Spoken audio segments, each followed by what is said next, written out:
आपणा सर्वांचे लाडके सन्माननीय श्री संजयजी राऊत साहेब, शिवसेना नेते खासदार, तुमच्या सर्वांच्या जोरदार टाळ्यांसह मी साहेबांना निमंत्रित करू इच्छिते की साहेबांनी आपल्या सर्वांना आपल्याला शुभेच्छा द्यायच्या आहेत.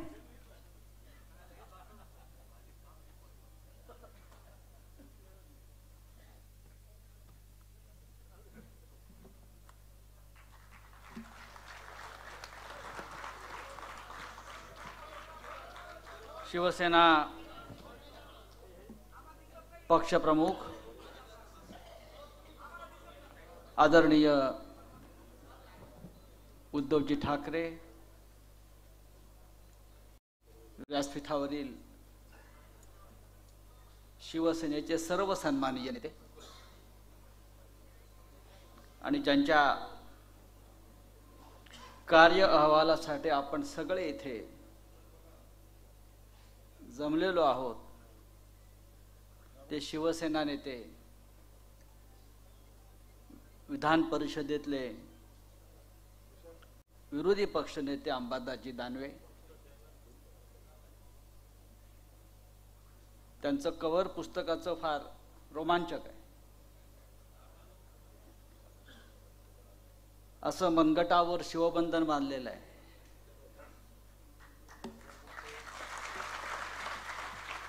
आणि अशी मूठ घट्ट अशी वळलेली आहे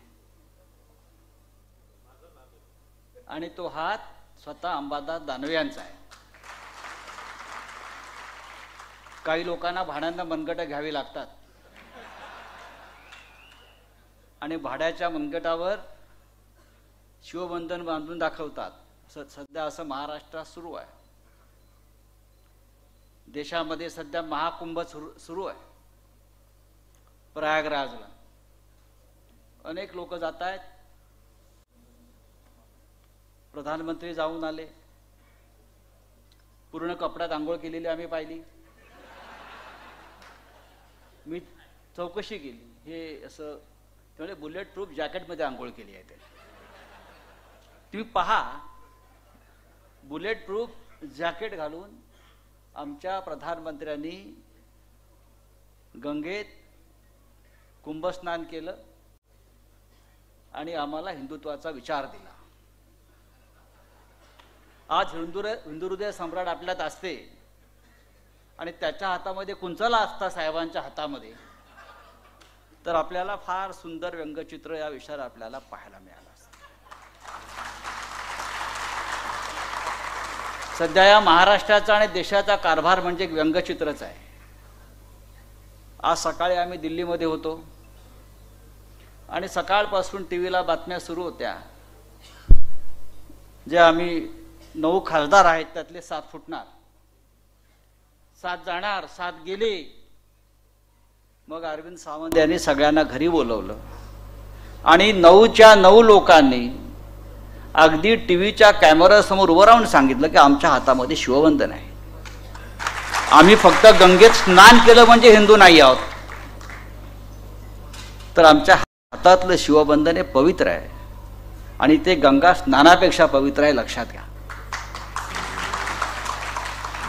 आणि म्हणून हे जे शिवबंधन नावाचं पुस्तक अंबादास दानवेंनी आज प्रसिद्ध केलं आणि त्याचं जे नाव आहे शिवबंधन, हे शिवबंधनच बोलत आहे. त्याने भाषण केलं नाही, कारण त्यांचं काम बोलत आहे. आम्ही सगळे इथे जे बसलेलो आहोत, व्यासपीठावर असतील किंवा समोर असतील, आता आम्हाला कोणताही मोह माया लोभ राहिलेला नाही. आम्हाला सगळं मिळालं या पक्षाने दिलेलं आहे. आम्ही पोलादाच्या भट्टीतून तावून सुलाखून बाहेर पडलेलो आहोत. त्याच्यामुळे मोदी आता त्यापेक्षा आमचं वाकडं काय करू शकणार नाही. सुरज चव्हाण बसलेले आहेत, तरुण कार्यकर्ता, वर्षभरापेक्षा जास्त काळ तुरुंगात राहिला. वाकला का? काय आम्हाला घाबरवणार तू? आम्हाला काय धमक्या देणार तू? आम्ही पण जाऊन आलो ना, परत जाऊ. शिवसेना हा एक अंगार आहे. बाळासाहेब ठाकरेंनी आमच्या मनगटामध्ये आग भरलेली आहे, आग मस्तकात आणि मनगटामध्ये आमच्या, लक्षात घ्या. म्हणजे गंगेत स्नान केलं उद्धव साहेब त्यांनी, दुसऱ्या दिवशी पार्लमेंटला आले आणि अख्खं भाषण खोटेपणाचं केलं. मी म्हटलं अहो काल गंगेत स्नान केलं यांनी, काहीतरी पावित्र्य राखा. गंगेत स्नान करून आले आणि 1.5 तास त्यांनी जे भाषण केलं संसदेमध्ये, म्हणजे किती खोटं बोलावं, प्रत्येक वाक्यामध्ये खोटेपणा भरलेला. आणि काही लोकांना जन्मताच ती देणगी मिळालेली असते, त्याच्यामुळे काय आम्हाला त्याचं काय. तरी काल एक फार गंमत सांगितली.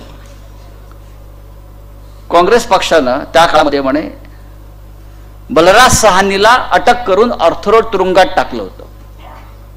बलराज सहानी फार मोठे अभिनेते होते आणि हे असे अख्ख्या देशाचा जेलखाना बनवला.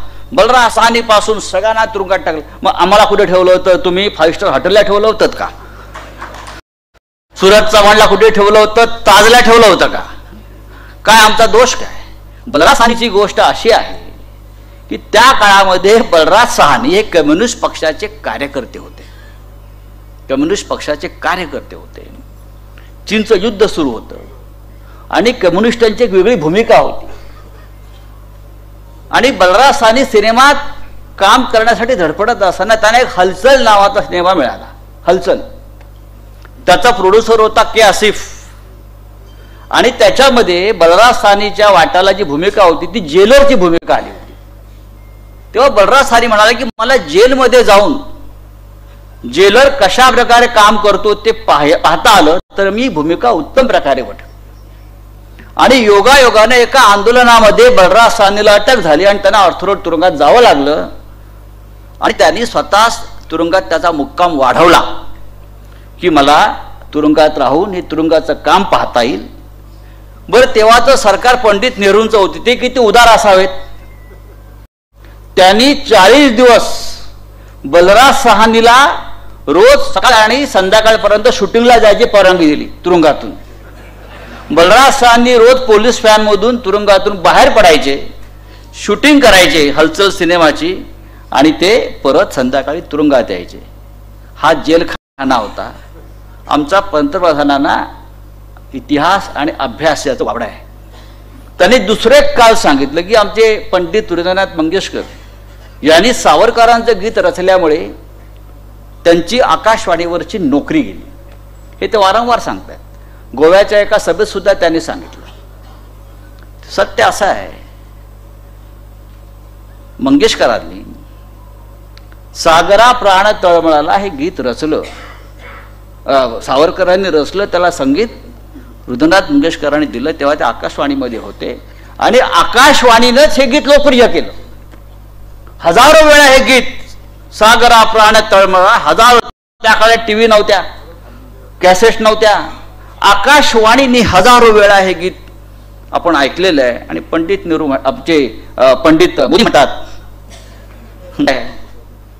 तेच आपण पाहतो. आणि अशा या वातावरणामध्ये महाराष्ट्रामध्ये जर दिशा दाखवायचं काम जर कोणाला करायचं असेल आणि कोण करत असेल तर ते माननीय उद्धव ठाकरे यांच्या नेतृत्वाखालची शिवसेना आपण करतोय. हे काही बोलू द्यात. हे सगळे आम्हाला म्हणतात मोदी नकली संतान, हे नकली बापाचे लोक आहेत. हे जे राज्यकर्ते आहेत हे यांचा बाप कोण आहे, यांचा मायबाप कोण आहे, उठ सूट दिल्लीत जाऊन बसतात, दिल्लीत विचारतात. हे महाराष्ट्र आहे, हे छत्रपती शिवाजी महाराजांचं राज्य आहे आणि हा महाराष्ट्र कधी कोणाला खोट्याना माफ करणार नाही. आज खूप दिवसांनी सगळे शिवसेनेचे नेते, सगळे कडवट शिवसैनिक अंबादास दानवे यांच्या कार्यक्रमाच्या निमित्त आपण एकत्र जमलेलो आहोत. असे कार्यक्रम जिल्ह्यात जिल्ह्यात आणि तालुक्यात तालुक्यात व्हायला हवेत. एकत्र यायला पाहिजे, एकत्र आपण विचार पुढे नेला पाहिजे. आमची वज्रमूठ जी आहे ऐक्याची ती घट्ट आहे. आज सकाळी दिल्लीत असताना राहुल गांधींची पत्रकार परिषद झाली, मलाही त्यांनी बोलवलं. कशा प्रकारे घोटाळे करून हे सरकार निवडून आलेलं आहे हे त्यांनी आज पुन्हा एकदा त्याचं प्रेझेंटेशन दिलं. या महाराष्ट्रामध्ये 76 लाख मतं वाढवली आणि फक्त 5 महिन्यामध्ये 39 लाख मतं वाढवली. फक्त 5 महिन्यामध्ये. लोकसभा निवडणूक ते विधानसभा निवडणूक फक्त 5 महिन्यामध्ये 39 लाख मतं वाढवली. आणि ही सर्वच्या सर्व 39 लाख मतं फक्त एकाच पक्षाला पडली, ती म्हणजे भारतीय जनता पक्षाला. असं होऊ शकतं का? 39 लाख नवीन मतदारांची नोंदणी झालेली आहे आणि ही सगळी 39 लाख मतं एकाच पक्षाला पडतात. हा घोटाळा नसून घोटाळ्याचा बाप आहे. आणि अशा पद्धतीने आपण जिंकून आलेला आहात. आमची मतं कमी झालीत का? आमची मतं कमी झालेली नाहीत, किंबहुना वाढली आहेत. पण भारतीय जनता पक्ष ज्या ठिकाणी जिंकलेला आहे किंवा जिंकलेलं दाखवलेलं आहे त्या प्रत्येक मतदारसंघामध्ये अचानक 25-25 हजार मतं कशी वाढली याचं प्रात्यक्षिक दिल्लीमध्ये राहुल गांधींबरोबर आम्ही दाखवलं. आणि त्या संदर्भात आम्ही सुप्रीम कोर्टात सुद्धा जातो. हे यासाठी मी आपल्याला सांगतोय की शिवसेनेची सत्ता आली नाही, आपला पराभव झाला म्हणून नावमेद होण्याचं कारण नाही. समोर जे जिंकलेले आहेत ते कपट कारस्थान करून जिंकलेले आहेत. ही अफजल खानाची अवलाद, हे पाठीत खंजीर खुपसणारे लोक आहेत. त्यांनी लोकशाहीच्या पाठीत खंजीर खुपसला आहे. त्यांनी हे राज्य ताब्यात घेण्यासाठी कटकारस्थान केलं आहे, कपट कारस्थान केलं आहे. त्यांनी बाळासाहेब ठाकरेंची माननीय हिंदू हृदय सम्राटांची शिवसेना तोडण्याचा अघोरी प्रकार केलेला आहे. आणि आपल्याला मुंहतोड जबाब द्यावा लागेल. आणि आज महाराष्ट्रामध्ये लढण्याचं धैर्य कोणामध्ये असेल, जिद्द कोणामध्ये असेल, ती फक्त आपल्या शिवसेनेमध्ये आहे. लक्षात घ्या. बाकी सगळे त्या नरेंद्र मोदी आणि अमित शहाचे गुलाम झाले आहेत, डरपोक आहेत. आणि महाराष्ट्र हा कधीच डरपोक नव्हता. महाराष्ट्र हा कायम निर्भयपणे काम करत राहिला. आणि आजच्या दिवशी हे शिवबंधन नावाचं पुस्तक जे प्रसिद्ध झालेलं आहे त्यातून एकच संदेश मी आपल्याला देईन. हे पुस्तक त्यांच्या कार्याचा अहवाल आहे की हे शिवबंधन जे आहे हीच आपली वज्रमुठ आहे, हीच आपली ताकद आहे, पवित्र आहे. याचा बाजार मांडू नका. ज्यांनी मांडलाय त्यांनी मांडू. आज तिथे मराठी पाऊलं पडते पुढे गाडा होतं, माझ्या डोक्यात ओळ आली. गद्दारीकडे पडताय. ही काय मराठी माणसं आहेत का? माननीय शिवसेना प्रमुखांनी मराठी माणसाला जो स्वाभिमान दिला, अभिमान दिला, अस्मिता दिली, तेज दिलं, त्याच्यावर थुंकण्याचा हा प्रकार आहे. छत्रपती शिवाजी महाराजांनंतर माननीय हिंदू हृदय सम्राट बाळासाहेब ठाकरेंनी या महाराष्ट्राला जो एक पाठीचा ताठ कणा दिला, स्वाभिमानानं उभं राहण्यासाठी कणा दिला, हे सगळे पाठीला कणा म्हणायचं की रेड्याचं शिंग बोलायचं त्यांच्या पाठीला मला काय माहित नाही. पण असो, आज खूप चांगला उत्साहात हा कार्यक्रम होतो. हा असाच राहू द्या. हा उत्साह आपला महाराष्ट्राला पुढे घेऊन जाईल. विधिमंडळामध्ये अंबादास दानवे उत्तम काम करतात. ते अत्यंत भाग्यवान आहेत. ते प्रथमच आमदार झाले आणि विरोधी पक्ष नेते झाले. म्हणजे आल्याला त्यांना लाल दिवा मिळाला. आज शिवसेनेमधला बहुतेक एकमेव लाल दिवा तुमच्याकडेच आहे. आम्ही अपेक्षित होतो की आपलं सरकार येईल आणि आपल्यातले अनेक लोक मंत्री होतील. पण हा एक लाल दिवा सगळ्यांना भारी आहे, कारण तो शिवसैनिक आहे. महाराष्ट्राच्या राजकारणामध्ये अंबादास यांच्यासारखे तरुण लोक चांगलं काम करत आहेत, कारण त्यांच्या मागे शिवसेना ही 4 अक्षर ताकदीनं उभी आहेत आणि ती तशीच राहते. मी अंबादास यांना पुढल्या त्यांच्या वाटचालीसाठी शुभेच्छा देतो आणि आपली रजा घेतो. जय हिंद, जय महाराष्ट्र.